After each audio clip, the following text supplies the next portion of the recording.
Nous sommes aujourd'hui en Côte-Rôtie pour vous présenter le nouveau chapitre des séries limitées de Maison Castel avec notre vigneron partenaire Yves Cuilleron avec qui on a travaillé pour ce nouveau chapitre. L'appellation Côte-Rôtie, une très ancienne appellation qui a été plantée par les Romains il y a plus de 2000 ans.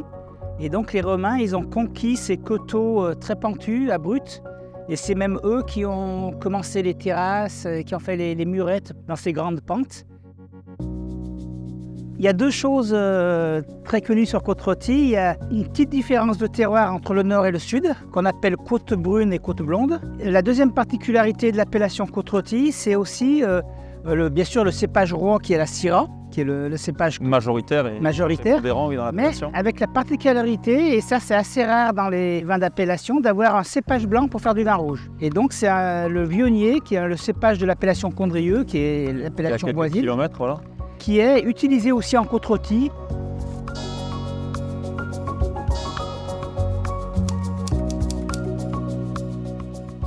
Et donc là, on est sur le nord vraiment de l'appellation Côte-Rôtie, juste aux portes de Lyon. Le coteau où on se trouve aujourd'hui, c'est un des coteaux les plus au nord, donc, qui est dans la côte brune. Donc, côte brune, c'est les terroirs qui sont sur les schistes.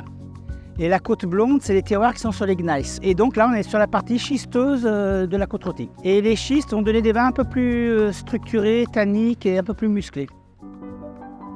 On est dans un coteau donc au nord de l'appellation, comme on le disait, et on a donc cette parcelle qui démarre vraiment du haut du coteau et qui va jusqu'au fleuve. La majorité des Côte-Rôties se trouvent situées entre 150 et 320 mètres d'altitude et dans des expositions plutôt sud-sud-est. Normalement, le Rhône, il descend nord-sud. Mais au niveau de Côte-Rôtie, et c'est pour ça que le vignoble s'appelle Côte-Rôtie, le Rhône fait un coude et en fait tout le coteau est tourné au sud. Et c'est d'où le nom Côte-Rôtie, je pense, par l'exposition très par le sud soleil, des coteaux.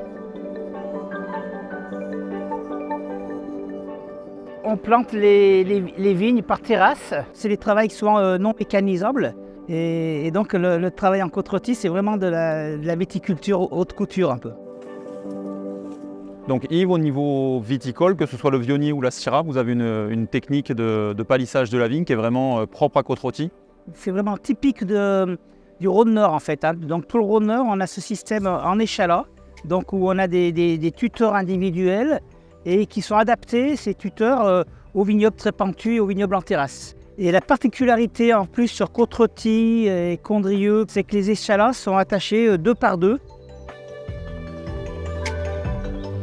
Et donc ensuite, au niveau de l'élevage, pour la série limitée Maison Castel, on a choisi un élevage 100% en fût. Ça permet d'obtenir des vins avec plus de finesse, plus de structure aussi, et vraiment de retrouver toute la typicité de la Syrah qui s'exprime ici. Oui, en fait, la Côte-Rôtie est vraiment un cru historique, traditionnel, et du coup, on s'emploie à faire des vinifications et des élevages très traditionnels. Et c'est pour ça que effectivement, on fait des élevages en fût qui sont des élevages qui sont très anciens. Pour moi, c'est le meilleur moyen d'exprimer le terroir. Merci Yves pour toutes ces explications et cette présentation de l'appellation Côte-Rôtie. On retrouve bien les valeurs qu'on cherche pour nos séries limitées de Maison Castel, à savoir voilà, la finesse et la fraîcheur qu'on retrouve dans nos vins. C'est un plaisir pour moi aussi de vous montrer ce vignoble et de vous montrer la complexité du travail dans ces vignes et ce terroir exceptionnel qui nous donne des vins effectivement avec un bel équilibre et une belle finesse.